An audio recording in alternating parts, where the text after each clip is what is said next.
It's on recording now. ठीक है, चलिए। तो हम यहाँ बात कर रहे हैं wavelength in transition from higher to lower orbit. तो ये बात तो मैंने पहले बता दी है आपको कि ऊपर वाला जो ऑर्बिट होता है उसकी एनर्जी ज्यादा होती है, because as you go up energy increases. ये बात हम पहले भी डिस्कस कर चुके हैं, एनर्जी इंक्रीजेस, इंक्रीज करती है एनर्जी।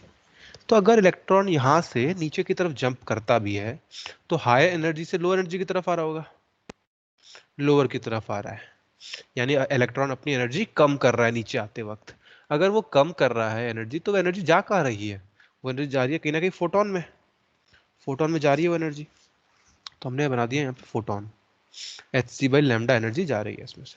तो क्या लिखूंगा मैं यहाँ पे? What I will write to find out the lambda? What I will write H C by lambda is equals to H C by lambda is equals to E4 minus E3, isn't it? ज्यादा में से कम को घटाएंगे ना, भाई ज्यादा ऊपर वाली है, ज्यादा में से कम को घटाते हैं तभी आंसर पॉजिटिव आता है। ठीक है, तो ज्यादा माइनस कम पॉजिटिव ही आएगा, ऑब्वियस सी बात है। तो यहाँ पे इस बात को तो हम पहले भी जानते हैं, इसको मैं लिख सकता हूँ डेल्टा ई, ये हो गया एच सी बाई लैम्डा। और लैम्डा क्या आ जाएगा यहाँ पे? लैम्डा विल बी, म्यूट कर दो, म्यूट कर दीजिए जो एक्सक्यूज है। मी सर, अब बस बोलो एक चीज धनंजय। पूछ। सर वो जो स्पेक्ट्रल लाइंस का था वो मुझे थोड़ा कम समझ में आया। अब कम समझ में आया तो उसके लिए आप अपॉइंटमेंट लीजिए हमसे।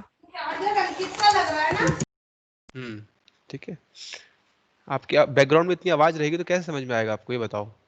एक अच्छे से रूम में बैठो आराम से जहाँ पे आवाज ना आए। सर मैं अपने ही रूम में बैठा हूँ, वो घर में सफाई चल रही है तो क्या कर सकता हूँ उसमें, हम्म, ठीक दीपावली है, का टाइम। बिल्कुल बिल्कुल सही है। तो ये किया हमने यहाँ पे, ये करेंगे, ठीक है ना। अब इसको तो आप जानते ही हो ना, इसको कैसे हैंडल किया था हम लोगों ने, you know this very well. Way lambda क्या आता था? 1 2 3 4 1 अपॉन डेल्टा ई लिख लेते थे हम, डायरेक्ट सर ये करते थे।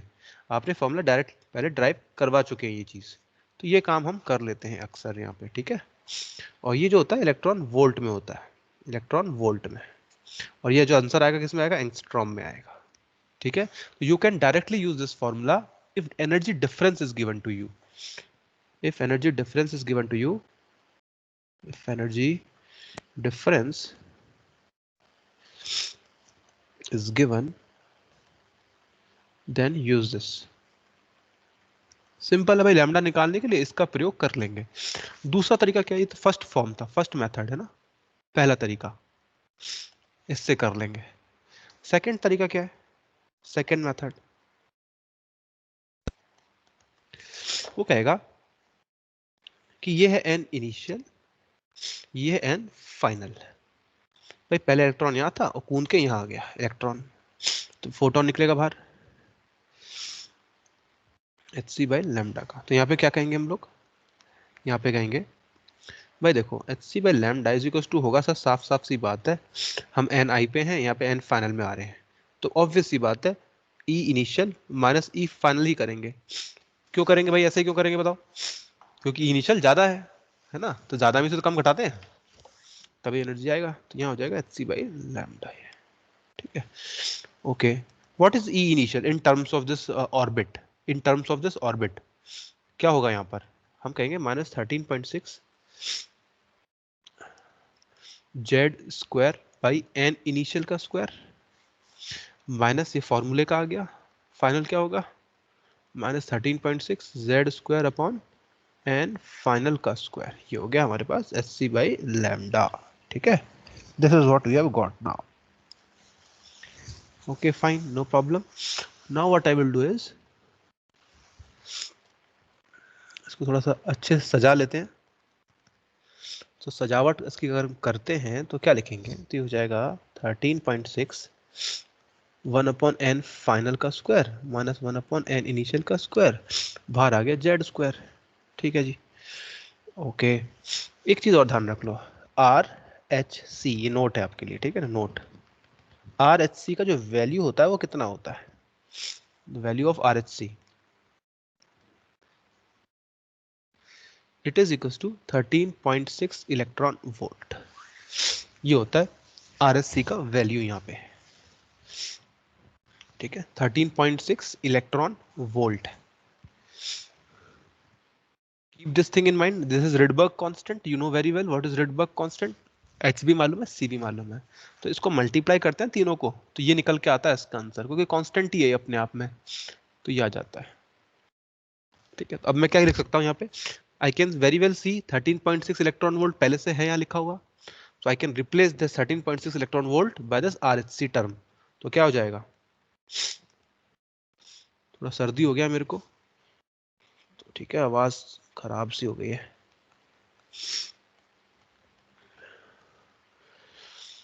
13.6 ये हो गया, जहां पे आ जाएगा Z स्क्वायर।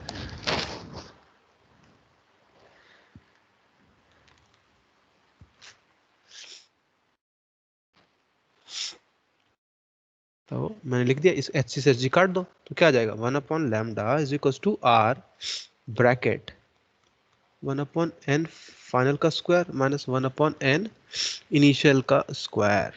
ये हो गया, देख लो कैसा लगा फॉर्मूला, इजी था, समझ में आ गया कैसे डिराइव किया, ऐसे हो जाना चाहिए। ठीक है, रिडबर्ग कांस्टेंट की वैल्यू आप सभी जानते हो क्या होती है ना, केमिस्ट्री में ये सब चीजें आप जानती हैं, पढ़ चुके हैं, बेसिक सी चीज है। तो दो तरीके हैं लैम्डा को निकालने का। सर इस फॉर्मूले को कब यूज करेंगे, हमको कैसे भनक लगेगी ये फॉर्मूला यूज कर लें, वो साफ साफ सी बात है, अगर आपको एन सेल्स नंबर दे रहा है तब आप यूज कर लेना इसको ना, use this, use this when electrons orbit is given, orbits principal quantum number कहते हो, क्या कहते हो आप लोग उसको, electrons principal quantum number is given,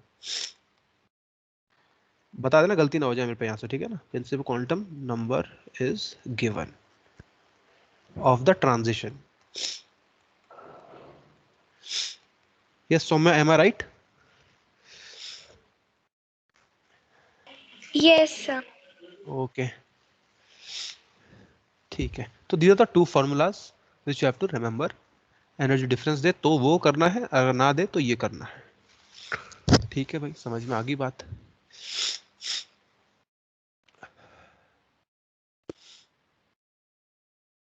okay, now अब बात करते हैं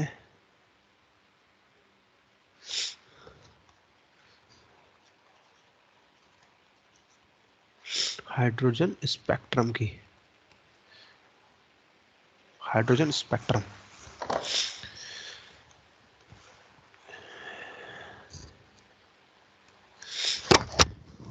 तो first of all Lyman series, Lyman series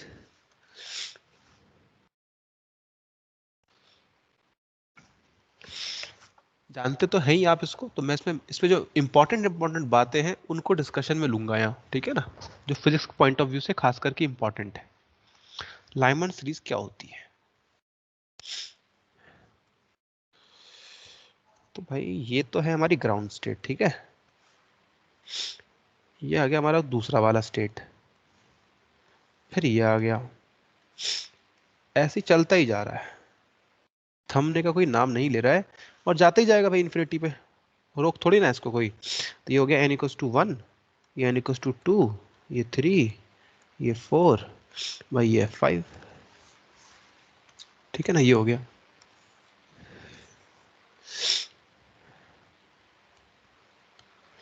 तो ये है यहाँ पे, तो अब इन्फिनिटी पे क्या, और ऊपर जाऊंगा तो भाई n=इन्फिनिटी आ जाएगा, और क्या होगा, यही तो होगा। तो लाइमन सीरीज कहती है कि अगर कोई भी इलेक्ट्रॉन अगर इन्फिनिटी से जंप कर गया यहां तक, फर्स्ट सेल तक, यानी लाइमन सीरीज में अल्टीमेटली आपको n=1 में आना होता है, चाहे कहीं से भी आओ। अगर आपका घर n=1 है, then the wavelength you are emitting will be come under the Lyman series। क्या कहा मैंने, अगर आपका इलेक्ट्रॉन, हमारा क्या, हाइड्रोजन का इलेक्ट्रॉन अगर कहीं से भी घूम फिर के अगर वो n में आ जाता है, n=1 में आ जाता है, तो वो लाइमन सीरीज का वेवलेंथ कहलाएगा, लाइमन सीरीज के अंडर जाएगा वो, ठीक है, कहीं से भी आए, चाहे यहां से आ जाए, चाहे यहां से आ जाए, कहीं से भी आए, ठीक है, वो लाइमन का ही कहलाएगा। ये लाइनमैन का। तो इसमें जंपिंग कहां से हो रही है भाई? इन्फिनिटी से हो रही है, 1 की तरफ हो रही है। अच्छा, एक बात तो आप जानते होंगे कि अगर एनर्जी ज्यादा होती है तो वेवलेंथ क्या होता है? क्या रिलेशन है एनर्जी और वेवलेंथ में?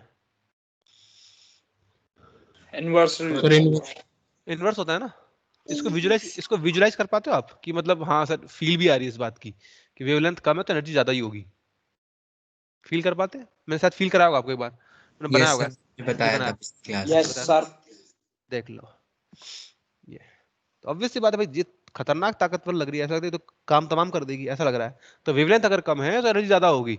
तो देख लो वेवलेंथ कम वाला, विजुलाइज करके देख के पता चल जाएगा आपको, है ना। तो अच्छा, तो वेवलेंथ सबसे कम किस ट्रांजिशन में आएगी? इलेक्ट्रॉन कहां से कूदे कि वेवलेंथ सबसे कम आए? क्या कहोगे आप? सर टॉप से इन्फिनिटी से कूदे, इंफिनिटी। वन पे? इनफाइनाइट से हम सीधे वन पे इनफाइनाइट से कूदें। वन में कूद जाए, एनर्जी का डिफरेंस सबसे ज्यादा मिलेगा और इसके हिसाब से वेवलेंथ सबसे कम आएगी। तो ठीक है, तो हम बात करेंगे यहाँ पे सीरीज लिमिट, जिसको लिमिट कहते हैं, सीरीज लिमिट कह देते हैं इसी को, ठीक है। यानी कि लॉन्गेस्ट वेवलेंथ या शॉर्टेस्ट वेवलेंथ कितनी आएगी? शॉर्टेस्ट वेवलेंथ मतलब एनर्जेटिक फोटोन होगा, एनर्जेटिक फोटोन होगा वो। तो हम कहेंगे भाई फॉर्मूला लगाओ, 1/this आर ब्रैकेट क्या आता है?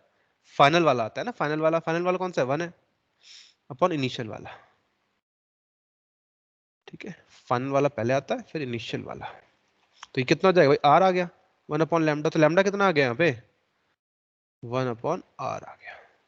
This is what? Minimum lambda. This lambda minimum. Longest कब आएगा बताएंगे जरा? अब 1 से कूदेगा। 1 से तो वन में तो कूद ही रहा है वो, अब 1 में तो 2 ना से 1 कूदेगा। पे। 2 से 1 में कूदेगा। दूसरे 2 वाला। से 1। हाँ, 1 में कैसे कूदेगा? 2 ऐसे से कूदेगा? 1। हाँ ऐसे नहीं। यस सर वही। हाँ समझ गया मैं, लेकिन मेरे को मजाक बनाने का मौका चाहिए, समझ तो जाता ही हूँ।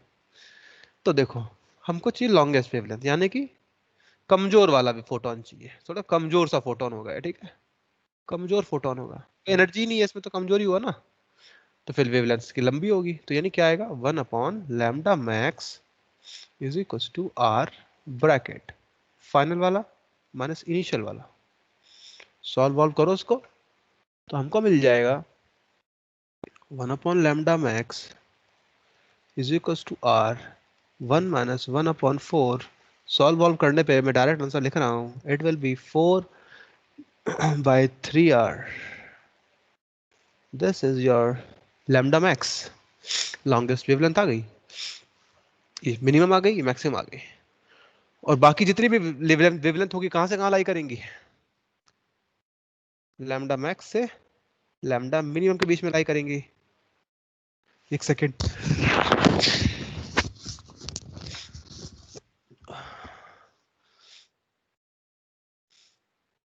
रोना तो नहीं हो गया मुझे?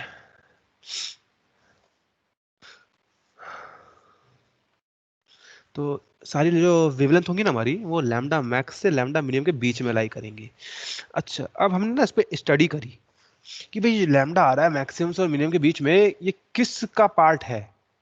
ईएम वेव्स में कहाँ लाई करता है ये अल्ट्रा वायलेट रीजन में लाई करता है। तो लाइमन सीरीज के लैम्डा अल्ट्रा वायलेट रीजन में आते हैं, रीजन में फॉल करते हैं, ठीक है जी। अल्ट्रा वायलेट में आती है इनकी ये गिनती, जो इनकी गिनती होती है लैम्डा की, वो अल्ट्रा वायलेट में मिलती है। अरे तो अल्ट्रा वायलेट में आ रहे हैं, ठीक है, तो ये कह देते हैं इनके बारे में, तो इसको अंडरलाइन कर दिया, अल्ट्रा वायलेट रीजन। तो ध्यान रखना है, क्लियर? तो छोटी सी बात समझ में आ गई। आगे आते हैं थर्ड सेकंड पे, तो क्या होगा? बाल्मर। तो बाल्मर अंकल क्या कहते हैं? ये कहते हैं, देखो यहाँ पे सब कुछ वही है, चेंज कुछ नहीं हुआ है इसमें, ठीक है। ये इन्फिनिटी से आएंगे और ये बोलेंगे हमारा घर तो 2 में है, एक बार स्क्रॉल करो, 5 बार कराओ, आपकी स्क्रीन है ये। बोलो अशोक, हो गया? Yes sir, thank you. तो देखिए 2 में गिराते हैं इसको, है ना? 2 में गिराया, यहाँ पे आ गया। कहीं से भी गिराओ, बस 2 में आ जाओ बस। Your home is n equal to 2। ठीक है जी, तो घर इसका n इक्वल टू 2 है। फिर वही वाली बातें कर देंगे हम। कौन सा? लैम्डा मिनिमम बताओ, क्या आएगा भाई लैम्डा मिनिमम? लैम्डा मिनिमम, सो लैम्डा मिनिमम क्या होना चाहिए? फॉर्मूला यूज करेंगे ये वाला। फाइनल कहाँ पे फाइनली फॉल कर रहा है? n इक्वल टू 2 में कर रहा है, इन्फिनिटी से कर रहा है। तो लैम्डा मिनिमम सॉल्व वॉल्व करके आ जाता है 4/r। ठीक है, ये आ जाएगा।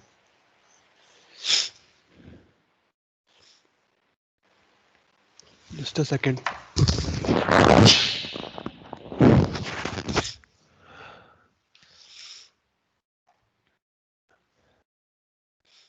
हो गया। लैम्डा मैक्सिमम क्या होगा भाई? लैम्डा मैक्सिमम 1/लैम्डा मैक्स,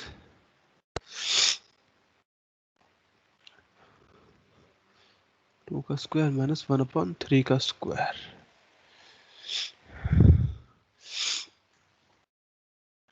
ये जो भी हम पढ़ रहे हैं, क्या पढ़ रहे हैं, किसके लिए पढ़ रहे हैं? हाइड्रोजन के लिए पढ़ रहे हैं। ऊपर हेडिंग डाल रखी है मैंने, हाइड्रोजन स्पेक्ट्रम। ठीक है, जेड का यहाँ पे यूज नहीं कर रहे हैं। जो लास्ट में जेड स्क्वायर आता था फॉर्मूले में, वो हटा दिया, जेड इक्वल टू 1 हो गया है।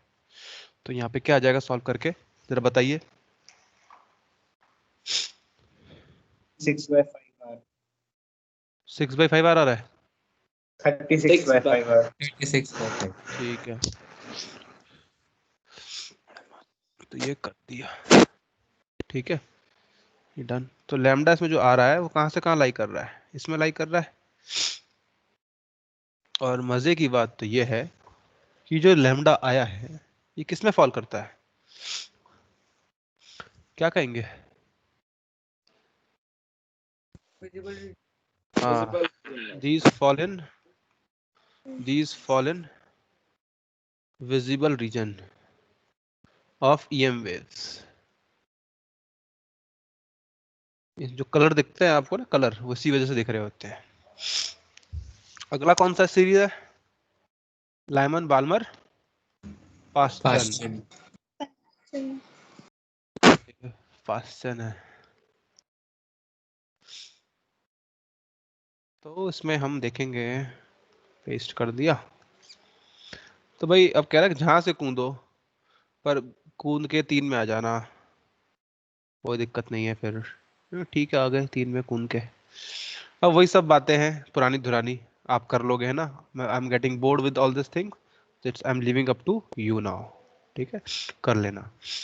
लैम्डा मैक्स, ठीक है। अब लैम्डा जो आएगा लास्ट में मैक्सिमम, वो इसके बीच में आएगा। और ये कहाँ लाई करेंगे? Line infrared, infrared reason of EM waves, इसमें लाई करते हैं। What about other one? Bracket P fund, वो सबका क्या होगा? ब्रैकेट पी फंड ऑल्सो लाई इन इंफ्रारेड रीजन। ठीक है, बात खत्म, छोटी सी बात खत्म हो गई है। तो ये था हाइड्रोजन स्पेक्ट्रम के बारे में।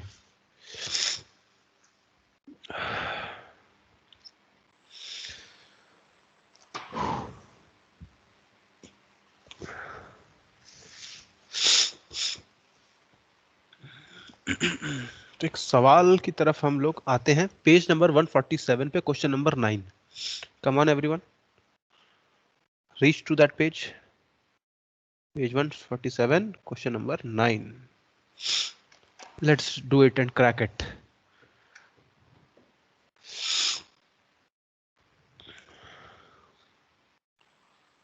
Excuse me, sir. हाँ बोलिए। सर ये डिक्टेट करना, नोट आपने क्या लिखा है? ब्रैकेट पी फंड ऑल्सो लाई इन IR रीजन, इंफ्रारेड रीजन। जो ऊपर वाला है वही नीचे वाला भी रहेंगे, बाकी जो सीरीज होती है उनकी बात कर रहा हूँ। समझ गए? Yes sir.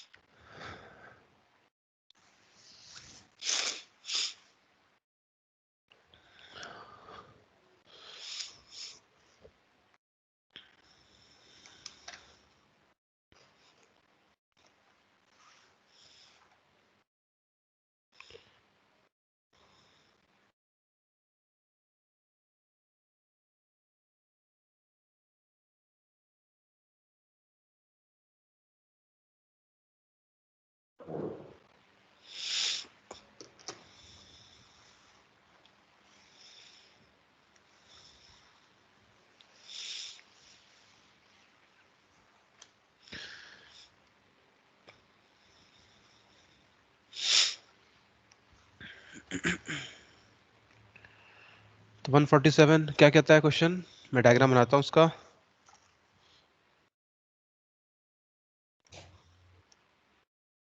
क्वेश्चन का कहना है कि ये है, सिंपल सी बात को बताऊं, E3 है, ये इसको ऐसा बना देते हैं, E2 है, E1 है, यहां से यहाँ कूदता है तो वेवलेंथ λ3 निकालता है। जब यहां से यहाँ कूदता है तो वेवलेंथ फोटोन की λ2 निकालता है। तो जब यहां से यहाँ कूदता है तो वेवलेंथ फोटोन की λ1 निकालता है। Can you relate λ1, λ2, λ3? Can you relate them?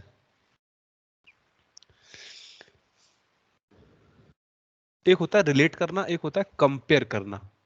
Relate करवा रहा हूं, कंपेयर भी करवाऊंगा, कौन बड़ा है कौन छोटा है, पर रिलेट कर दो। या कंपेयर करना चाहोगे पहले? बताइए, कंपेयर ही कर लेते, चलो भाई कंपेयर करते हैं। कौन सा बड़ा होगा लैम्डा? कंपेयर एंड λ3, बताइए कौन सा लैम्डा सबसे छोटा है? लैम्डा E1 वन वाला सबसे छोटा, λ1 क्योंकि इसकी एनर्जी सबसे ज्यादा लैम्डा है। 1 सबसे छोटा, फिर आएगा λ2, फिर आएगा लैम्डा 2 है, λ3, फिर लैम्डा 3 है ना? ज्यादा एनर्जी कम लैम्डा, ये ऑर्डर है। एनर्जी का उल्टा ऑर्डर रहता है, जो डिफरेंस होता है ना एनर्जी का डिफरेंस, उसका उल्टा ऑर्डर रहता है इसका। तो ये तो हो गया कंपेयर। नाउ रिलेट देम, अब रिलेट भी कर दो।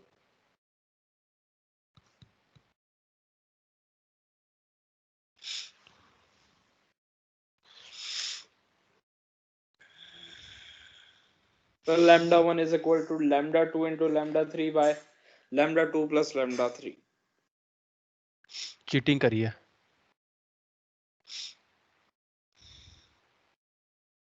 बताओ कैसे हुआ, लॉजिक दो।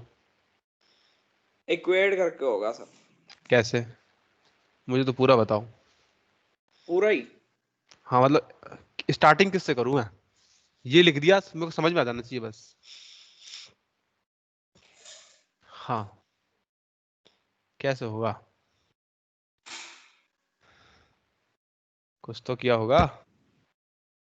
इक्वेट किया बस, और क्या किया। हम्म, चोर की दाढ़ी में तिनका। Anyone else? सर वो 1/λ वाला फॉर्मूला तो नहीं यूज होगा? मैंने कौन सा, नहीं नहीं वो यूज नहीं होगा यहाँ पे, क्योंकि यहाँ पे E3 कह रहा है, यही नहीं कह रहा है कि n = 3 है। ठीक है, यस यस सर। हाँ, E3 कह रहा है, ही इज नॉट स्पेसिफाइंग कि इसको आप वही ले लो। हालांकि उससे भी हो जाएगा, उससे भी हो जाएगा, लेकिन आप खराब कर लेंगे सवाल को, मतलब आंसर नहीं आने वाला उससे, आएगा नहीं उससे आंसर, रिलेट नहीं हो पाएगा। ठीक है, तो go for some other approach, बताइए क्या होगा।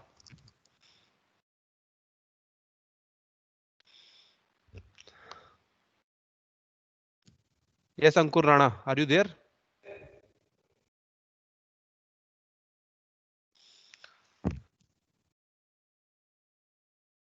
सर हाँ जी बोलो। सर डायग्राम को देख के ऐसा लग रहा है कि lambda 1 equals to lambda 3 plus lambda 2। Diagram को देख के तो ऐसा ही लग रहा है। नहीं सर, इसका एक फॉर्मूला है, केमिस्ट्री में सीखा था, 1/λ1 इक्वल्स टू 1/λ3 प्लस λ2 अपॉन में। सीखना क्या है, प्रूफ करो ना। देखो आपको देख के ऐसा क्यों लगा कि लैम्डा 1 बराबर लैम्डा 2 प्लस लैम्डा 3 होना चाहिए? अच्छा ऐसा तो नहीं लगना चाहिए। हाँ, कंसेप्ट एनर्जी ये तो वही वाली बात हो गई, दो लोगों की हाइट अगर सेम है तो उनकी एज भी सेम होगी। ऐसा थोड़ी ना होता है। सर एनर्जी होगा। देखो ऐसे करेंगे, E3 माइनस E1 ये किसके बराबर होगा? E3 minus E2, E3 minus E2 plus E2 minus E1। बोलो इस बात से सहमत हो कि नहीं? Yes sir. ये हाँ अब ठीक है, अब ठीक है सर, ये कह सकते हो आप, है ना। एनर्जी के डिफरेंस को ऐसा कह सकते हैं। तो इसको क्या लिखेंगे, E3 माइनस E1 को? ये क्या आएगा यहाँ पे बताएंगे? HC बाई लैम्डा 1 ही तो आएगा ये, बताओ। Yes sir. यही आएगा। और ये क्या आएगा भाई, HC बाई लैम्डा 3 लैम्डा आएगा। और ये आएगा HC बाई लैम्डा 2। सिंपल, सारे HC काट दो, ये लो आ गया आपका फॉर्मूला, मस्त सा। ऐसे करना है, ठीक है। बस ये इसको ध्यान रखिए, ये हो गया। इसको अब सजाना है तो ऐसे लिख लो, सजा करके ऐसा हो जाएगा फिर ये। अरे बन जा, बन गया ऐसे। दिस इज योर आंसर, ठीक है। That's how we proceed with such numericals. ध्यान रखना इंपॉर्टेंट है ये बात, तो समझ में आ गई आप लोगों को। आगे बढ़ते हैं और अब हम आएंगे एक्स-रे की तरफ। एक्स-रे क्या है, इसलिए ज्यादा डिटेल में है नहीं आपके नीट के कोर्स में, इसलिए थोड़ा डिस्क्रिप्टिव वे में बता रहा हूँ, थोड़ा हल्का फुल्का। इसके क्वेश्चंस ज्यादा आए तो नहीं करने हैं, क्योंकि नीट के सिलेबस में है नहीं एक्सरे। थ्योरेटिकल और न्यूमेरिकल पॉइंट ऑफ व्यू से नहीं आएगा इतना ज्यादा, आपको हल्का फुल्का आइडिया इसका रहना चाहिए फिर भी, ठीक है। तो क्या होता है एक्सरे? वेवलेंथ जो होती है इसकी, वेवलेंथ वो यहां से यहां लाई करती है कहीं ना कहीं।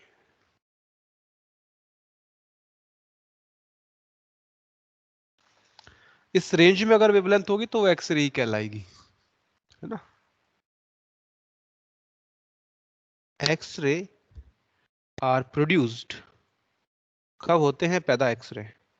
एक्सरे करवाने तो जाते ही हो आप लोग, तो आप ये करवाने जा रहे होते हैं, एक्सरे करवा रहे हैं तो क्या होता है एक्सरे, वही सीख रहे हैं यहाँ पे। X-ray are produced when highly energetic electron are decelerated, decelerated accelerate हो जाता है तब होता है।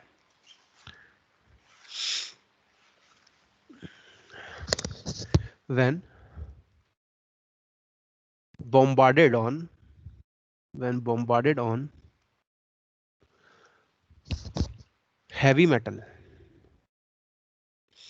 heavy metal, ठीक है। देखते हैं जी क्या है वो हेवी मेटल और कैसे हो जाता है डीएक्सेलरेट। तो सपोज ये एक एटम मैंने बना दिया, ये है बीच में न्यूक्लियस, ये है, बिल्कुल कर देते हैं, लो जी।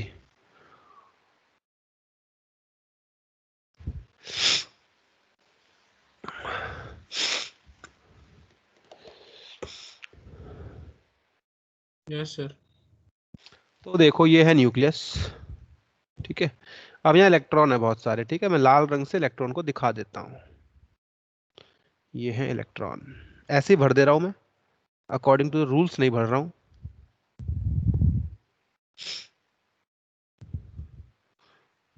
कौन से रूल से भरते हो आप ऐसे इलेक्ट्रॉन? इलेक्ट्रॉन्स किस रूल से भरे जाते हैं? हंट्स रूल वगैरह होता है। Hund's rule, how principle Hund's rule. How principle. और पॉलीज एक्सक्लूजन प्रिंसिपल में क्या रहता है? ये सर निकालने के लिए होता है कि अगर आयनाइजेशन से निकालोगे तो क्या कहाँ से निकालोगे। ठीक है, Hund's rule off spin multiplicity.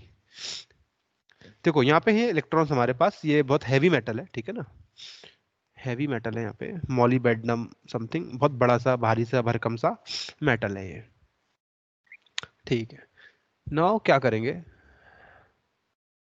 हमने इस पे एक इलेक्ट्रॉन फेंका जिसकी काइनेटिक एनर्जी कितनी है, E इंटू वी नॉट।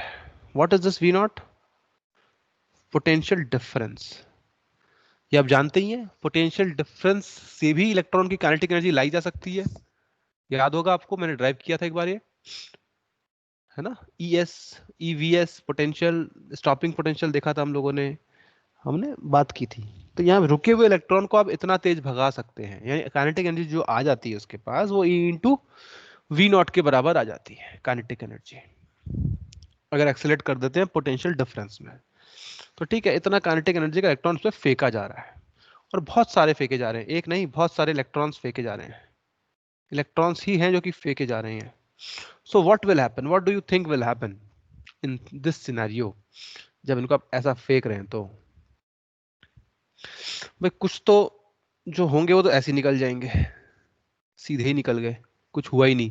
तो यहाँ एनर्जी कितना था, वी नॉट था ई, तो यहाँ भी कितना ई वी नॉट ही है, फर्क ही नहीं पड़ा। बाकियों के साथ क्या होने वाला है भाई, बाकी आएंगे ऐसे तो ये रिपेल कर जाएंगे, ऐसे रिपेल कर गए ना, इससे इस इलेक्ट्रॉन से रिपेल कर गए, तो इधर जा रहे हैं जी लौट करके वापस। तो ई वी नॉट था तो यहाँ हो गया ई वी डैश, कुछ ना कुछ हो गया होगा, लौट के जा रहे हैं। अब कुछ होते हैं जो कि सामने से आ जाते हैं, एकदम सामने भिड़ जाते हैं इसके, और फिर ऐसे लौटना पड़ता है उनको। तो यहाँ पे एनर्जी कितनी हो गई थी, यहाँ पे एनर्जी, तो यहाँ पे होगी zero kinetic energy. Kinetic energy कितनी है, जीरो। यहाँ पे जीरो नहीं हुई थी, यहाँ पे ऐसे मुड़ के चला गया था ये, यहाँ होगी जीरो इसके पास। और बाकी केसेस में क्या होगा कि भाई ऐसे आ रहा है इलेक्ट्रॉन और ऐसे निकल गया, मतलब बहुत सारी पॉसिबिलिटी है, कुछ अनगिनत पॉसिबिलिटी है, कोई रोक नहीं है उस पॉसिबिलिटी पे, ऐसा हो गया। सब आप देख रहे हैं हो क्या रहा है यहाँ पे। अच्छा बताओ, सबसे ज्यादा एनर्जी का चेंज कहाँ आया? बोले इलेक्ट्रॉन, बोले भाई इलेक्ट्रॉन भी कहे कि यार बहुत अच्छे से मेरे को रोका गया है, सबसे ज्यादा ब्रेक कहाँ लगा इलेक्ट्रॉन में? सेंटर पे, जब हेड सेंटर पे जैसे उसी तरह होता है। सेंटर पे कहाँ यार, इलेक्ट्रॉन सीधे इलेक्ट्रॉन के सामने आएगा तभी तो रुकेगा ना। यस सर, एक सेकंड, एक मनशील सर आया, एक सेकंड रुकिए।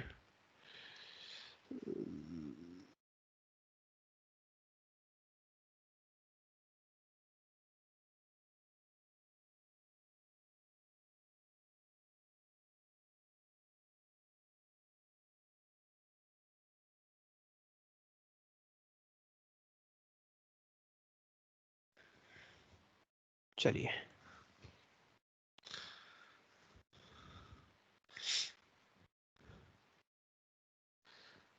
कहाँ गया मैं, ये रहा, आवाज आ रही है ना? ठीक है, नहीं आ रही शायद, आ रही है, आ रही है सर। ठीक है, ठीक, देखो आ रही है सर। ठीक है। तो देखिए यहाँ इलेक्ट्रॉन आ रहा है,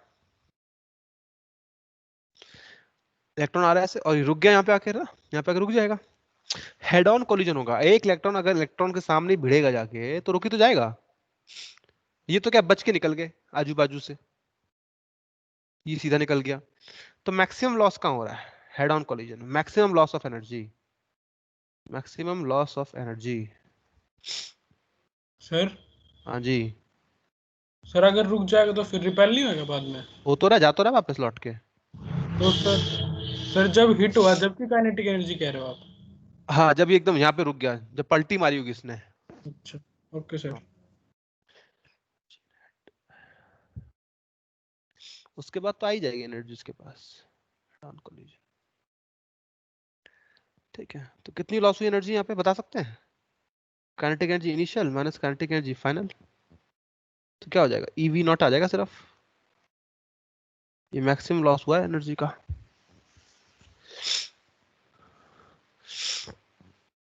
ठीक है, this is the maximum loss in energy.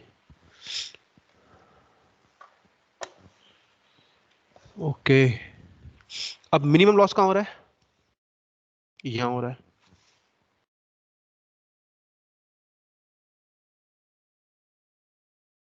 Minimum loss of energy कितना, क्यों कितना है? ये 0 के बराबर है ना, कुछ हुआ ही नहीं, कुछ हुआ ही नहीं, तो 0।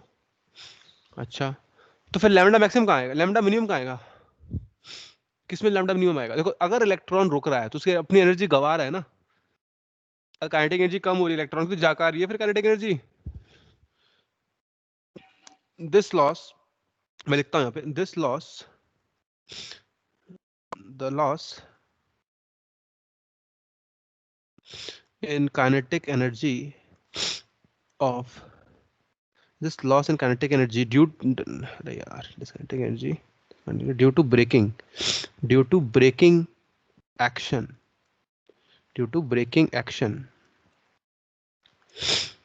goes into forming a photon of X-ray X-ray का फोटोन तैयार हो रहा है। जो लॉस हो रहा है एनर्जी का, उससे एक्सरे का फोटोन बन जा रहा है। उसी फोटोन को एक्सरे कहते हैं, है ना। उसी फोटोन जो निकल रहा है उसी को एक्सरे कहते हैं। ठीक है, तो क्या आ जाएगा फिर यहाँ पे? लैम्डा मिनिमम कितना होगा? इसको कहते हैं हार्ड एक्सरे। हार्ड एक्सरे क्यों कहते हैं बताओ उसको?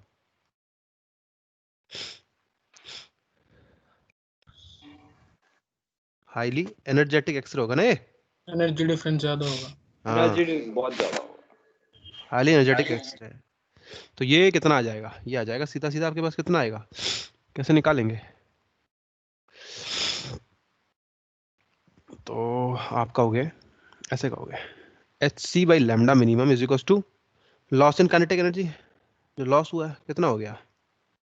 H C by lambda minimum is equal to, ये हो जाएगा ई वी नॉट, यानी लैम्डा मिनिमम कितना आ जाएगा? H C by E V naught आ जाएगा, है ना। ये हो गया। सो ये है फंडा, यहाँ पे समझ में आ गई बात? अच्छा, तो अब बताएंगे जरा मैक्सिमम कितना होगा लैम्डा?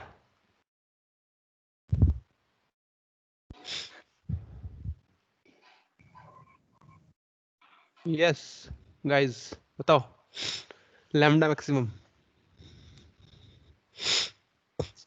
0। सोच लो यार, 0 तो बहुत कम हो गया यार, इतना हाईली एनर्जेटिक। इन्फिनिटी हो गई। हाँ, सर इन्फिनिटी। जीरो अगर बोल दिया तो समझ लेना वो बहुत ताकतवर हो जाएगा, लेकिन ना तो ये हो जाए इन्फिनिटी आएगा। सिंपल सी बात है भाई, H C by lambda max बराबर, हम लॉस ही तो कहते हैं, लॉस 0 हो रहा है, तो लैम्डा मैक्स क्या हो जाएगा? एच सी बाई 0 हो जाएगा। तो लैम्डा मैक्स कितना आ गया? इनफाइनाइट आ गया। ठीक है, तो ये हो जाए इनफाइनाइट। ठीक है, समझ में तो आ गया सर, है ना।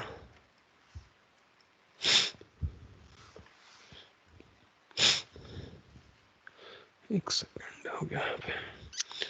दिस यानी कि लैम्डा आपको कहां से कहां मिलेगा? मैक्सिमम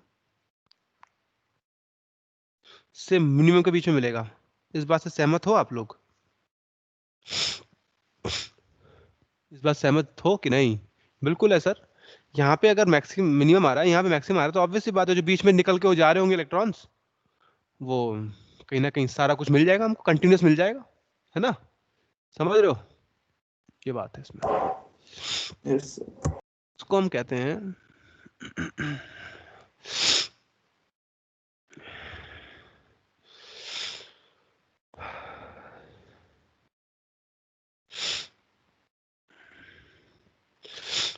ठीक है, इसको कहते हैं हम कंटिन्यूअस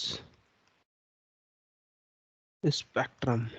भाई कंटिन्यूअस है ना, सारे लैम्डा मिल रहे हैं, क्योंकि all लैम्डास we are getting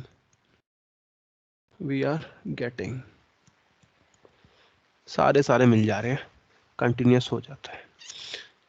sometimes what happens, sometimes the incoming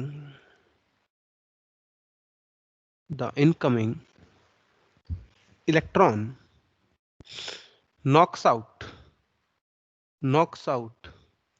the electron in the orbits of metal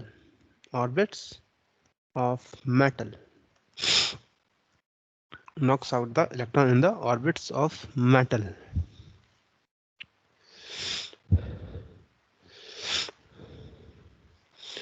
To replace the knocked out electron, the electron from upper shell comes to fill the space and releases photon. भाई ऊपर से नीचे आएगा तो photon तो release करेगा, called characteristic X-ray, called characteristic X-ray, characteristic X-ray कहते हैं उनको, ठीक है। अच्छा, यानी कि क्या मतलब है कहने का, डायग्राम के थ्रू समझाता हूँ उसे। मान लो भाई ये हमारे पास है न्यूक्लियस अंदर, और ये है हमारे पास बाहर, और ये रहा एक और बाहर शेल, थोड़ा पास में आ गया है, ये रहा एक और बाहर शेल, ठीक है। Now since these are the electrons over here.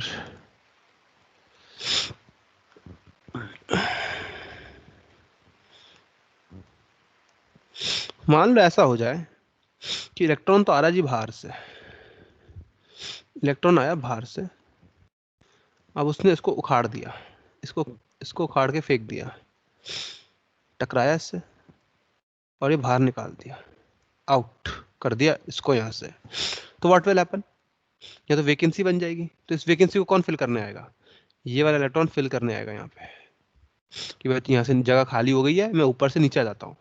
ऊपर से नीचे क्यों आता है, स्टेबिलिटी मिलती है ना उसको, कब जितना कम एनर्जी होगा उतना स्टेबल होगा इलेक्ट्रॉन, तो ऊपर से नीचे आ जाता है। तो जैसे ही आता है रिलीज करता है फोटोन, तो उसको कहते हैं कैरेक्टरिस्टिक एक्सरे, कैरेक्टरिस्टिक।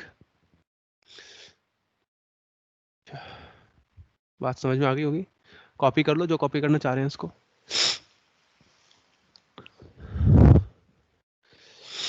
सर अगली क्लास आपकी है?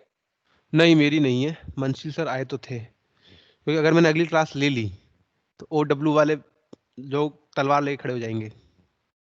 नहीं सर, नहीं सर, और बात सही भी है यार, थक तो जाते ही इंसान, मैं खुद भी समझ रहा हूँ उस बात को, मेरे को जुकाम हो गया है, मैं भी नहीं चाहूंगा कि कोई ले, वो आ रहे हैं बहुत बड़ी बात है, एहसान मानना चाहिए हम लोगों को। यस सर हम भी तो जाते हैं यस फिर। सर। हाँ बिल्कुल जाते हो, उस दिन मैं आपकी तारीफ करूंगा, आज उनकी कर लेते हैं, ठीक है। तो आए थे अभी, इसलिए मैंने साइलेंट किया था, वो बोल रहे सर लेना चाहेंगे क्लास आप, मैंने मना कर दिया सर अभी नहीं, ज़्यादा हो जाएगा, एक एक दिन में एक ही बहुत है, और सही भी रहता है, अगर आप फिजिक्स 3 घंटा लगातार पढ़ लेंगे ना, थोड़ा सा ज़्यादा हो जाता है यार, बहुत 1.5 घंटे में क्या है कि चलो यस सर। एक अपर लिमिट आ जाती है, जिसको आप एक्टिवेशन एनर्जी कहते हो ना, वहां तक आ जाता है पूरा, यस सर। उसके बाद तो फिर फॉल करता है सीधा, यस सर। तो इसलिए एक क्लास ही बहुत है। ये, चलिए अ, चलिए, तो भाई ये आया, इसने उखाड़ के फेंक दिया इसको, अब जो उखाड़ के फेंक दिया तो ऊपर वाले इलेक्ट्रॉन को दया आती है, नीचे कूद जाता है इसकी जगह भरने के लिए, और फोटोन रिलीज कर देता है, इसी को कहते हैं कैरेक्टरिस्टिक एक्सरे। ऐसा डायग्राम बनाते हैं हम लोग, है ना, डायग्राम बनाते हैं इसका, देखिए इंटेंसिटी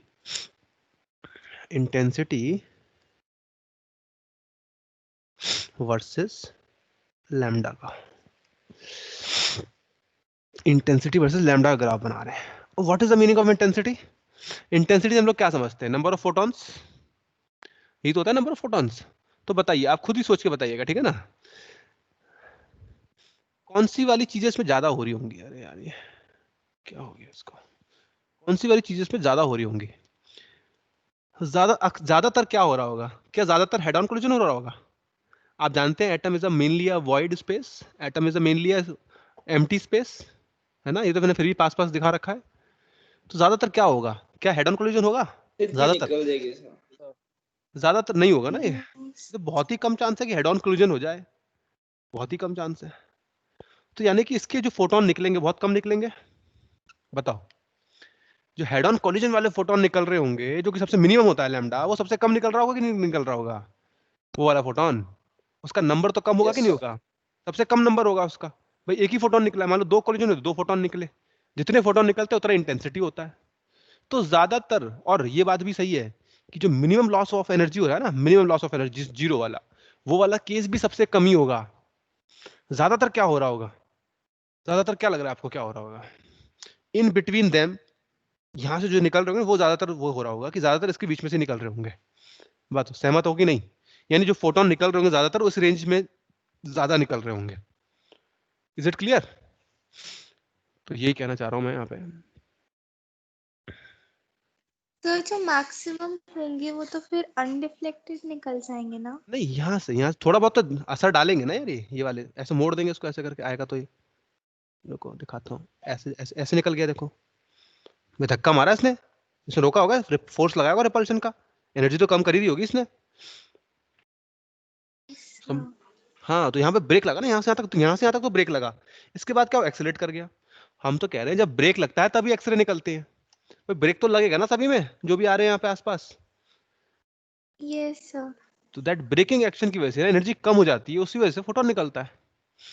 तो ज्यादातर यहीं से निकल रहे होंगे क्योंकि एम्प्टी स्पेस है, खाली जगह पड़ी है, निकल लो यहाँ से। हेड ऑन तो पता नहीं कब होगा और जीरो वाला भी पता नहीं कब होगा। तो इसीलिए ग्राफ ना कैसा बनता है, जो लैम्डा मिनिमम होगा ना, मिनिमम वाला, उसकी इंटेंसिटी कितनी होगी? एकदम नेग्लिजिबल होगी यहाँ पे। और जो लैम्डा मैक्सिमम होगा उसकी इंटेंसिटी क्या होगी? वो भी नेग्लिजिबल होगी यहाँ पे। ये इंटेंसिटी का ग्राफ है, मतलब मिनिमम दिखा रहा हूँ मैं, मिनिमम लेवल पे है। इसका मतलब ग्राफ इसके बीच में लाई करेगा कहीं ना कहीं। भाई ग्राफ क्या होता है? Joining, graph joins all the point. तो ग्राफ इसको भी ज्वाइन करेगा, इसको भी ज्वाइन करेगा। तो कैसे ज्वाइन करेगा? ऐसे करेगा ना। समझ रहे हो इस बात को?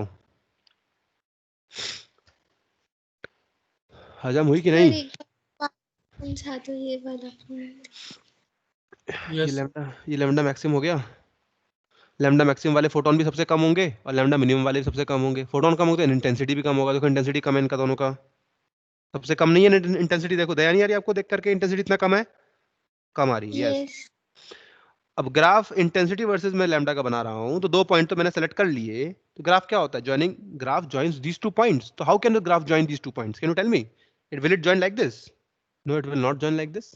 If it joins like this, it would mean कि सभी का लैम्डा कम है, सभी का इंटेंसिटी कम है। पर ऐसा तो नहीं है, कुछ का ज्यादा भी होगा जो बीच में से निकल रहे हैं। तो ग्राफ इस तरह से फॉलो करता है, उठता है और फिर उसको मीट करने के लिए दोबारा नीचे जाना पड़ता है उसको। Is it clear? बाकी जो लैम्डा होंगे यहाँ पे फॉल करेंगे, और भी तो लैम्डा होंगे ना, लैम्डा मैक्स से कम, लैम्डा मिनिमम से ज्यादा वाले, वो उसके बीच में आ जाएंगे, उनकी इंटेंसिटी यहाँ पे आएगी। समझ में आ गई बात? सर हाँ जी। सर तो फिर वो लीनियर वाले उसमें ग्राफ क्यों नहीं बन सकता? जैसे अगर एक ट्रायंगल टाइप बन जाए तो? नहीं, ट्राइंगल तो डायरेक्टली प्रोपोर्शनल नहीं है। ट्राइंगल बनने का मतलब डायरेक्टली प्रोपोर्शनल हो जाएगी चीजें। फिर ऐसा हो जाएगा, ये ट्राइंगल बनेगा तो ऐसा आएगा। व्हाट विल, ये क्या होगा फिर? तो अजीब सी बात होगी ना। एक झटके से एकदम कम हो रहा है, झटका नहीं लगता। जो भी काम कंटिन्यूस होता है वो झटके नहीं लगने चाहिए उस ग्राफ में। ये झटका गया है चीज, अचानक से तो बढ़ रहे थे, पता नहीं अचानक से क्या दौरा पड़ गया कि कम हो गए। तो ऐसा काम नहीं होता, कंटिन्यूस काम होता है, हौले हौले। ठीक है, यस सर, यस सर। इसलिए ऐसा नहीं बना सकते हम लोग। तो ऐसा रहता है कर्व। क्योंकि अगर मैं ट्रायंगल बना भी दूंगा ना तो ऐसा हो जाएगा, ऐसे करके ऐसे। इसका मतलब क्या हो गया भाई? आपका इंटेंसिटी जीरो हो रहा है यहाँ पे। That is absurd thing. ऐसे से क्या होता है कि ये, हाँ भाई, जा रहा है, कम हो रहा है, हौले हौले हौले हौले कम हो रहा है। This is the meaning. ये बात भी हमको समझ में आ गई एक्सरे की। और इसमें कंटिन्यूस, ये तो है कंटिन्यूस स्पेक्ट्रम है ना, यही कंटिन्यूस वाला था जो आपको बता रहा था, इसी को कहते हैं कंटिन्यूस स्पेक्ट्रम। ठीक है, अब जो होता है कैरेक्टरिस्टिक वाला वो यहाँ पे आता है कहीं ना कहीं, ऐसे उठ जाता है वो, ऐसे रहता है उसकी ग्राफ, है ना, इस तरह से। तो ये है कैरेक्टरिस्टिक।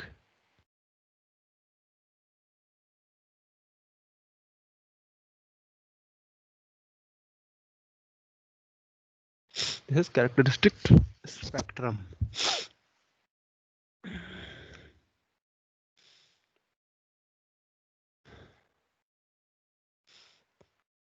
ओके,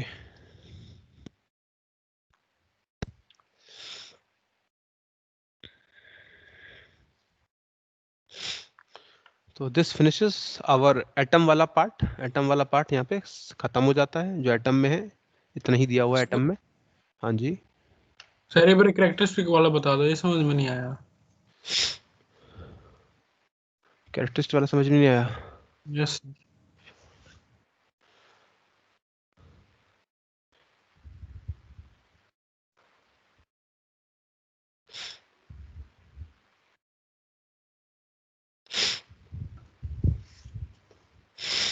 देखिए, कैरेक्टरिस्टिक वाला ये है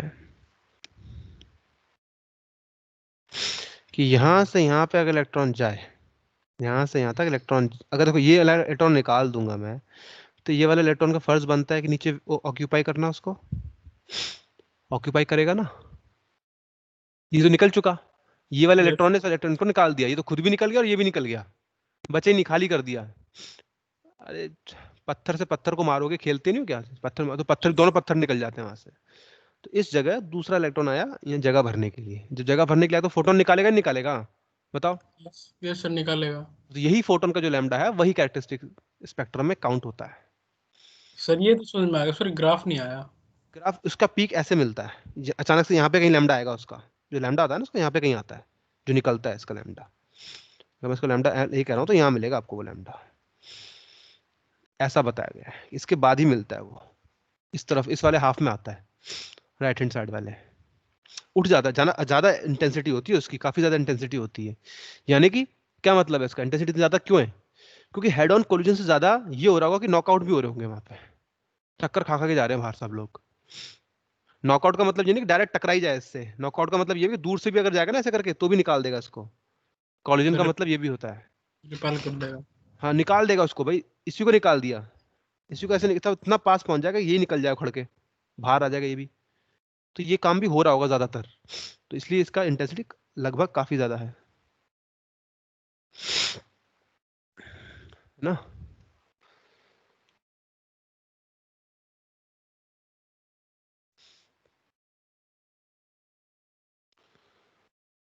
सर ऐसे तो काफी सारे इलेक्ट्रॉन निकल जाएंगे मतलब इसमें से। हाँ ऐसे निकलते रहते हैं, अब पता नहीं क्या होता रहता है एटम के अंदर, फेंक रहे हैं तो ये ग्राफ मिल गया हमको जी, है ना, इसको नोट कर लिया हम लोगों ने बस। सर ये सीधी सीधी बात है। हाँ जी बोलो। सर जो हेड ऑन कोलिजन है उसकी इंटेंसिटी हमने मिनिमम ली है, हम्म, तो सर फिर ये कैरेक्टरिस्टिक स्पेक्ट्रम इतना ज्यादा क्यों आ रहा है इंटेंसिटी उसका? बिल्कुल, ये ज्यादातर ये काम हो रहा होगा, हेड ऑन कोलिजन हो पाना बहुत मुश्किल काम है, सामने एकदम तुम आ जाओ किसी के, किसी के सामने आना बहुत मुश्किल है, किसी को हटा पाना इजी है। अब आप सोचो हटाने के लिए भी तो इलेक्ट्रॉन पास में गया होगा इसके, मगर नहीं, सर ये जरूरी नहीं है, जरूरी नहीं है कि एकदम पास में गया होगा, दूर से भी हटा सकता है इसको। दूर से कैसे हटाएगा? मान लो ये चार्ज रखा हुआ है यहाँ पे, इसको मुझे फेंकना है तो मैं यहाँ से चार्ज निकाल दूंगा ना, ऐसे चार्ज निकाल दूंगा यहाँ से, मान लो ऐसे इतने पास से निकाल देना मैं चार्ज उसको, तो ये अपना भाग जाएगा इधर। सर सर मतलब ये जरूरी नहीं है कि अगर हेड ऑन कोलिजन हो तो फिर वो एमिट हो ही जाएगा। ना जरूरी नहीं, जरूरी नहीं है, जरूरी नहीं है हेड ऑन कोलिजन को निकल ही जाएगा, वो डिपेंड करता है कि इलेक्ट्रॉन की एनर्जी कैसी है, उस पर भी डिपेंड करेगा। सर भाई आप एक्सरे बना रहे हो कि खेल कर रहे हो? अच्छा एक्सरे बना रहे हो तो अच्छा खासा आपको डालना पड़ता है, स्पीड देना पड़ता है, हाईली एनर्जेटिक इलेक्ट्रॉन, तभी तो कह रहे हैं कि हाईली एनर्जेटिक होता है वो। सर तो ये प्रोबेबिलिटी ज्यादा होती है कि निकल जाए rather than the head on collision. Sir ठीक है, चलिए ये हो गई बात हमारी यहाँ पे। तो एटम तो खत्म हो गया, सवालों की प्रैक्टिस करनी है आपको और कुछ नहीं है इसमें, ठीक है, वो करिएगा। अब हम आते हैं अगले पड़ाव की तरफ, यानी अगले चैप्टर की तरफ। सर अभी बताएंगे डाउट्स स्पेक्ट्रल लाइन वाले क्या होगा? कौन सा? Spectral lines. क्या बताऊंगा मैं? सर मैक्सिमम वाला समझ में नहीं आया पॉइंट, वो कैसे मैक्सिमम कैसे निकालेंगे अगर मैक्सिमम निकालनी है? जब वो उस पर कुछ फर्क ही नहीं पड़ेगा इलेक्ट्रॉन पे, वो इन्फिनिटी आ जाएगा फिर। मतलब सर जो मैक्सिमम स्पेक्ट्रल लाइंस थी, अच्छा, कौन सी, ऊपर वाली? जो आपने टॉपिक पढ़ाया था संडे वाली हाँ क्लास, हाँ। वो मैक्सिमम स्पेक्ट्रल लाइंस कैसे निकालते थे, वो वाली चीज समझ में नहीं आई नोट्स से और वो लेक्चर में थोड़ा। आप, अच्छा, तो रुकना पड़ेगा, क्लास के बाद रुकिएगा। ठीक है सर, मैं बताऊंगा। तो हाँ जी बोलो। ये जो लेवल 2 में हमें मोस्टलेस एक्सपेरिमेंट और सब दे रखा है, ये सिलेबस में है? कौन सा वाला? सर लेवल 2 में एक्सपेरिमेंट्स लेजर? दे रखे हैं। लेजर वगैरह नहीं, लेजर नहीं है हमारे कोर्स में। एक्सपेरिमेंट वो है हमारा, कौन सा वाला? मैं बता रहा हूँ यार, कौन सा है वो।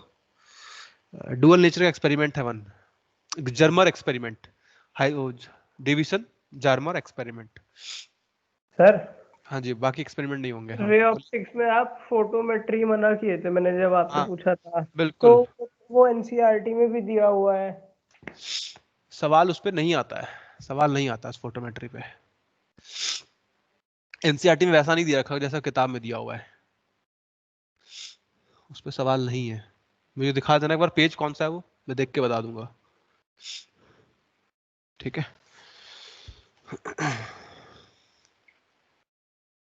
तो नेक्स्ट इज, अगला हमारा रहेगा न्यूक्लियस।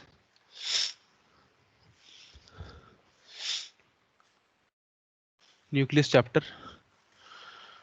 अब इसके बारे में तो वैसे अब पूरा बताता हूँ डिटेल में कैसा होता है ये।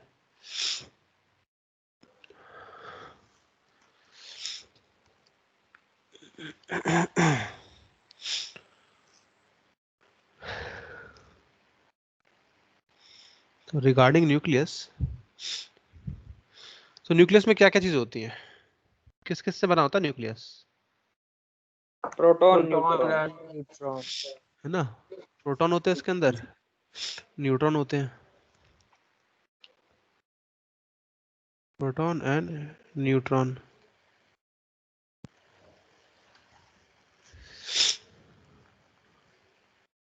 इनको क्या कहेंगे हम लोग? न्यूक्लियॉन कहते हैं। इन दोनों को मिलाकर के क्या कहते हैं? ये होते हैं न्यूक्लियॉन। ठीक है, न्यूक्लियॉन में काउंट किया जाता है, उनका नाम ही न्यूक्लियॉन है। अच्छा,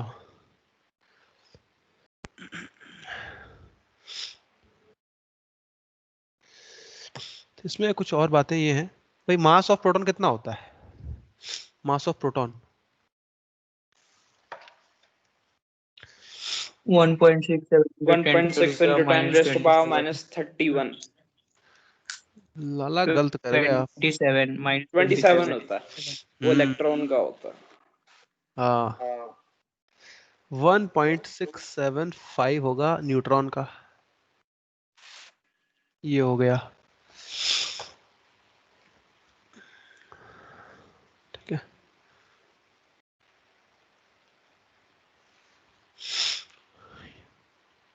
मास ऑफ न्यूट्रॉन आ गया, मास ऑफ प्रोटॉन था ये। Mass of electron 9 9.1 into 10 raised to power minus 31। 31। ये हो जाता है लगभग। ठीक है, सर वो प्रोटॉन वाले में 29 आएगा। नहीं रे, सही है वो। सही है सर, 27 ही आएगा। नंबर ऑफ प्रोटॉन क्या बताता है हमको? नंबर ऑफ प्रोटॉन क्या बताता है? एटॉमिक नंबर बताता है, एटॉमिक नंबर। जेड, यानी चार्ज बताता है, चार्ज भी बताता है।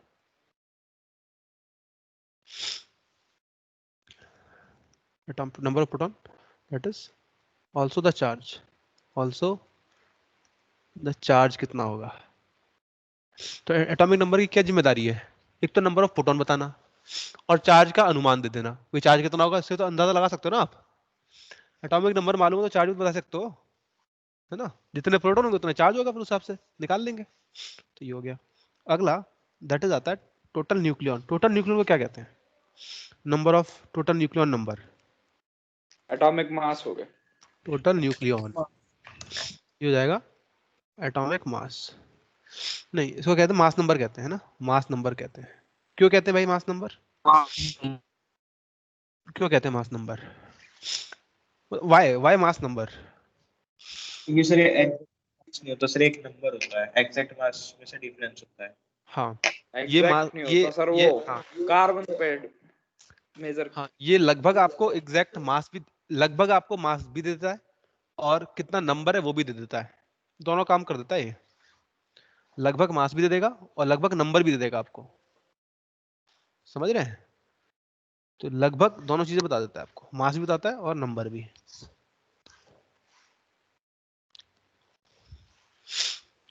ओके सर हाँ जी। सर हम हमेशा मास नंबर में हम प्रोटॉन और न्यूट्रॉन ही क्यों लेते हैं सर? इलेक्ट्रॉन्स का भी तो मास होता है थोड़ा सा। वो मामूली होते हैं। फॉर एग्जाम्पल आपकी कॉपी पे धूल जम जाए तो धूल का मास लेंगे क्या? नहीं लेंगे। ये सिक्के पे जो भी 1 किलो का अगर वजन रखा हुआ है सब्जी वाले के पास, तो उस पर अगर धूल जम जाए तो वो नहीं लेगा। तो ऐसा होता है यहाँ पे, इलेक्ट्रॉन का मास इतना कम होता है, इतना कम होता है कि बोले क्या ले तेरे को, हम इतना कम है तेरे पास। असली मास तो हमारे पास ये है, देख लो ना कितना ज्यादा है, कितना कम मास है, -31। कैन यू सी द ज्यादा डिफरेंस? है। कहीं नहीं। टिकता नहीं, ये कहीं नहीं टिकता है इसके सामने। मैंने कहा हटो आप इलेक्ट्रॉन, आप क्या लें, हल्के फुल्के से तो हो। ठीक है, तौलने में इनका मास नहीं जाता, तुम तौलेंगे ना इनको तो इनका मास ही नहीं आएगा। ये मतलब है। तो टोटल न्यूक्लियन मास नंबर, अब भाई क्या नाम मतलब ऐसा टोटल न्यूक्लियन मास नंबर देता है, मास भी दे रहा है और नंबर भी दे रहा है। हाँ दोनों चीज देता है। कैसे? इसके पीछे राज छुपा हुआ है यहाँ पे। 1 AMU कितना होता है? 1 AMU अगर आपको मालूम हो तो ये 1.66 कितना आता है? लगभग आई थिंक इतना ही रहता है, ये आता है ना। फिर सी दिस थिंग, ये आ गया। ये ऑलमोस्ट किसके बराबर मास है? ये मास किसके बराबर है ऑलमोस्ट? 1 AMU। 112 कार्बन वाले के। नहीं वो तो ठीक है, वो आप बिल्कुल सही कह रहे हो, मना नहीं कर रहा हूँ उस बात को। इसमें यहाँ प्रोटॉन और न्यूट्रॉन को देखो, ये लगभग उन दोनों के मास के बराबर है ना। Yes sir. यस। हाँ ये देखो न्यूट्रॉन और प्रोटॉन लगभग बराबर मास के हैं ऑलमोस्ट, एकदम ज्यादा फर्क नहीं है इनके मास में, प्रोटॉन और न्यूट्रॉन में, है ना। हल्का सा न्यूट्रॉन ज्यादा है, बल्कि प्रोटॉन तो थोड़ा कम ही है। अच्छा, लेकिन लगभग उसी के मास को ना इन्होंने 1 AMU करार कर दिया है कि भाई आज से तुम लोगों का मास ये हो गया, यानी तुम्हारा जो मास है वही 1 AMU है। अच्छा, जो इनका मास है वही AMU है। अब ऐसा समझो कि हम जितने भी लोग हैं ना इस धरती पे, हम लोग भी सब एक जैसे मास के हैं। मान लो हम सब लोग एक ही जैसे मास के हैं, और हमारा ही मास कितना कह दिया? हम लोगों का मास कह दिया इन्होंने 1 AMU। तो यस राजबहादुर, आपका कितना मास है? 1 AMU। कुशाग्र का कितना मास है? 1 AMU। सबका मास 1 AMU कर दिया। अच्छा, अगर मैं कहूं 56 people are there, 56 people are there, so this word 56 is telling you the number of people also, and side by side it is telling you it is also the mass also, sir, it is 56 AMU also. इस बात को समझ पा रहे हैं आप लोग मैं क्या कहूंगा? जैसे यस मान लो सर। मेरा ही वजन 1 किलो है, सबका वजन 1 किलो है धरती पे जितने भी लोग हैं। तो अगर मैं कहता हूँ 100 बंदों को भेजो मेरे पास, तो 100 बंदे आ गए, और कोई पूछे इनका मास कितना है, तो आप क्या कहोगे? 100 किलो कहोगे। तो ये तो एक नंबर का भी काम कर रहा है और वजन का भी काम कर रहा है, समझ रहे हैं? इसीलिए इसको मास नंबर बोलते हैं। भाई ये मास का भी काम करेगा और नंबर का भी काम करेगा, ठीक है। दैट्स वाई, क्योंकि इस जो इन्होंने ऐसा नियम बना दिया है 1 AMU ऐसा लेकर के कि आप नंबर का भी इसमें काउंट कर, लगभग बात हो रही है, एग्जैक्ट बात नहीं हो रही है, ठीक है। एग्जैक्ट तो अलग रहता है, पर ऑलमोस्ट अप्रोक्सीमेटली आपको आइडिया लग जाता है उस चीज का। तो ये इसीलिए मास नंबर इसको कहते हैं, ठीक है। आगे बढ़ते हैं, और नोटेशन क्या रहेगी इसकी, थोड़ी सी नोटेशन वगैरह देख ले। ये तो हो गया ये नोटेशन टर्मिनोलॉजी देखते हैं, एक नोटेशन टर्मिनोलॉजी।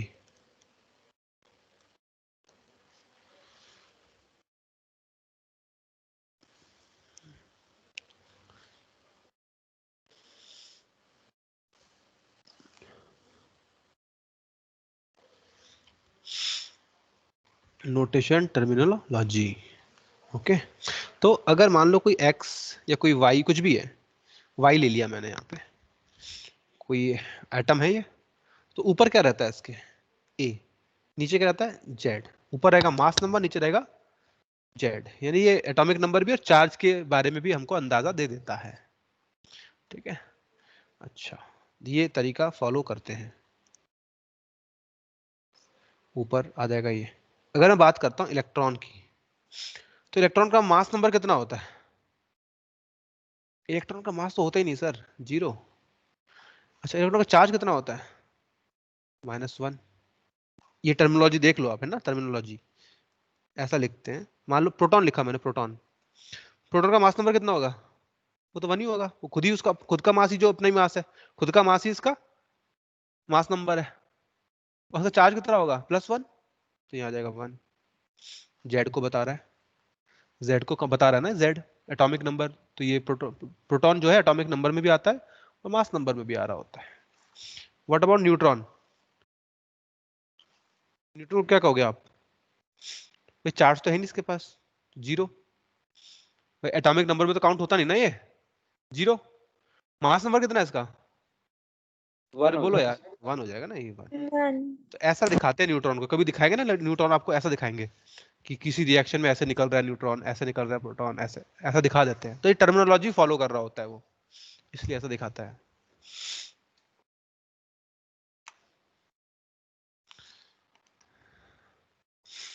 तो ये हो गया।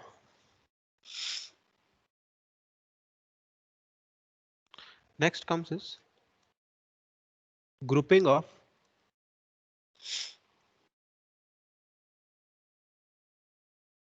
न्यूक्लियस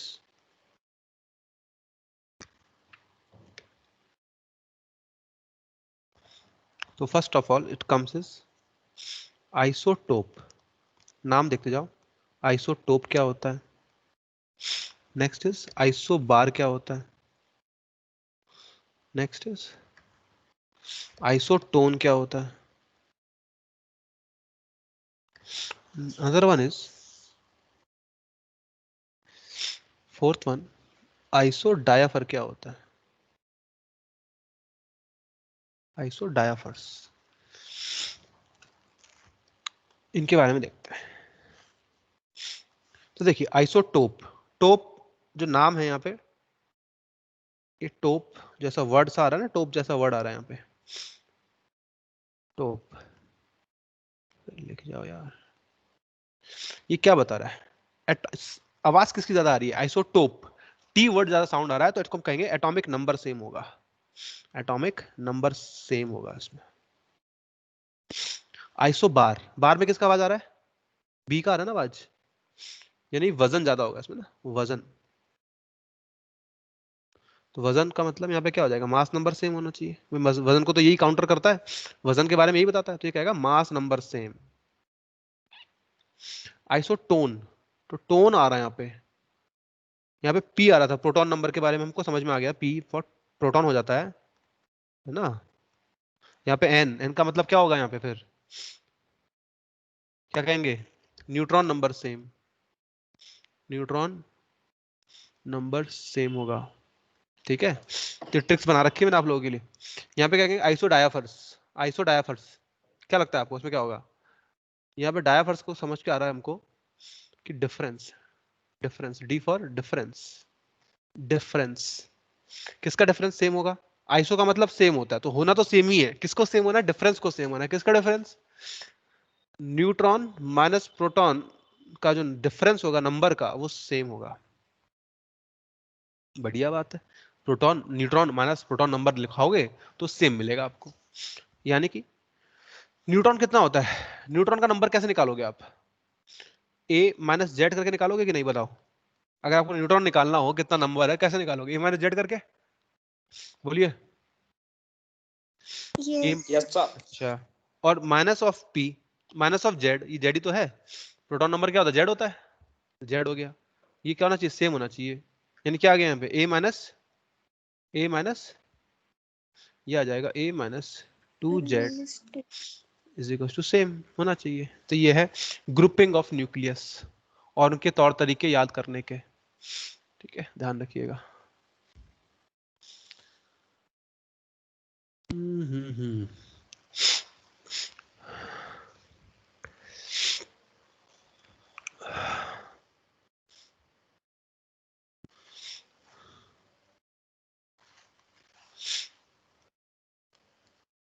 अब आता है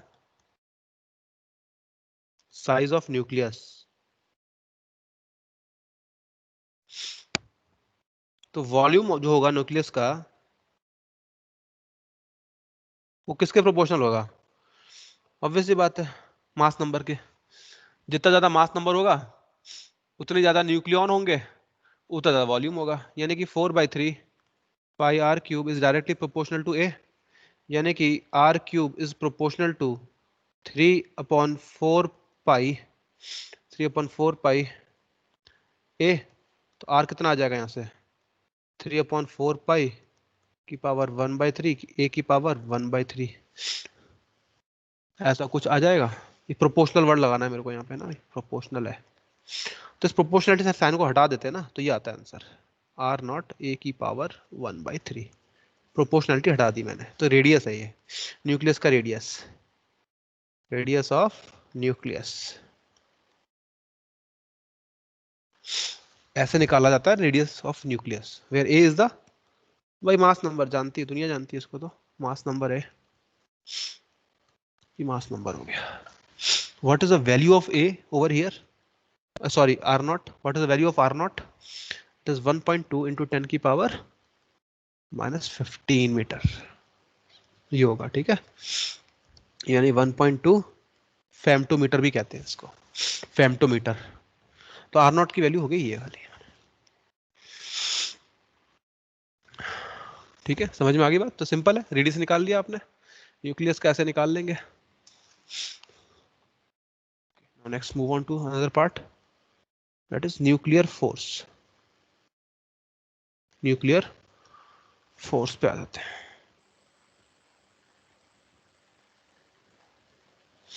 तो रिगार्डिंग न्यूक्लियर फोर्स क्या क्या बातें हमको पता होनी चाहिए। Nuclear force is a short range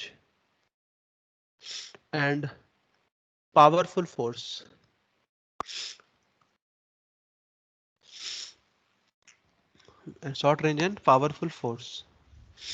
and becomes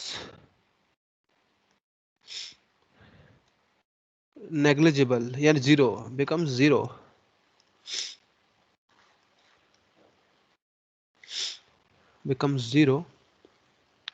after few femtometers।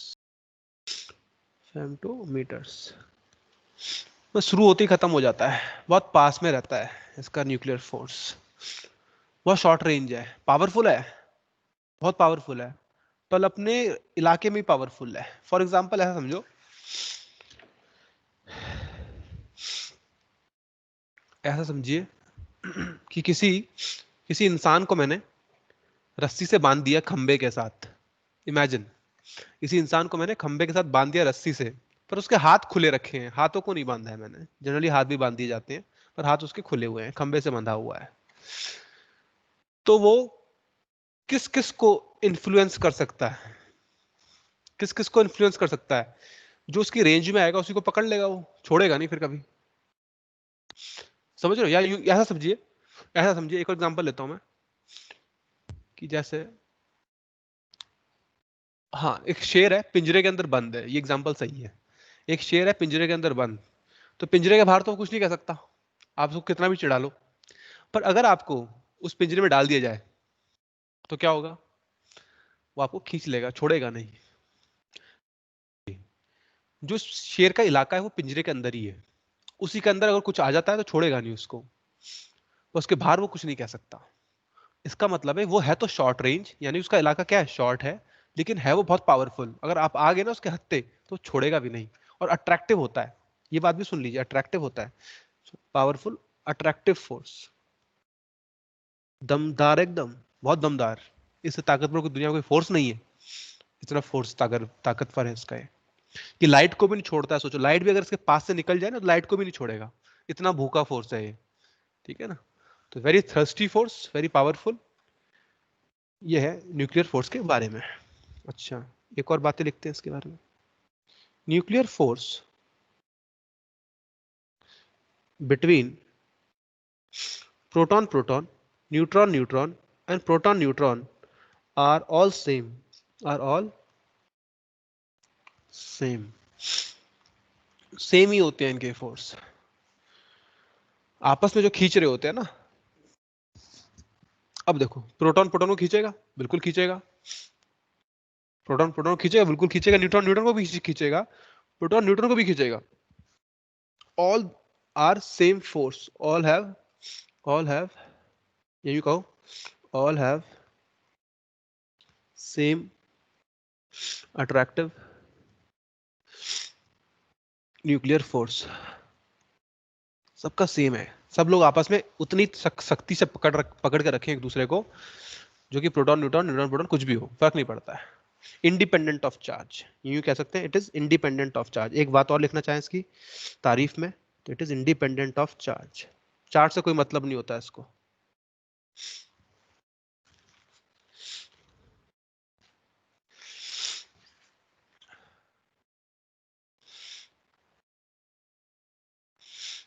ठीक है, तो ये हो गया यहाँ पे। तो आज के लिए मैं इतना ही रोक देता हूँ, थोड़ी सी हालत मेरी खराब ही है, बस टाइम भी खत्म ही हो गया ऑलमोस्ट। तो नेक्स्ट क्लास में हम इस पे आगे बढ़ जाएंगे, आराम आराम से हौले हौले चलेंगे। 1.5 घंटे की क्लास में आते रहा करिए, ठीक है। चलिए, तो आप जो जिसके डाउट है वो रुक सकता है। तब तक मैं OW वालों के डाउट का आज प्लेटफॉर्म रखा हुआ है। MW वाले, MR वाले, आप लोग डाउट कब रखवाना चाहते हैं उसको बता दीजिए जरा, तो अब उस हिसाब से मैं ऑर्गेनाइज कर दूं। डाउट की भी अब आपको सीट बुक करनी पड़ेगी, यूं कह लीजिए, है ना। कल को फ्री है सर आप? कल तो 4 क्लास है मेरी। सर एक बार स्क्रीन दिखाना। एक उसके बाद तो नहीं फ्री है।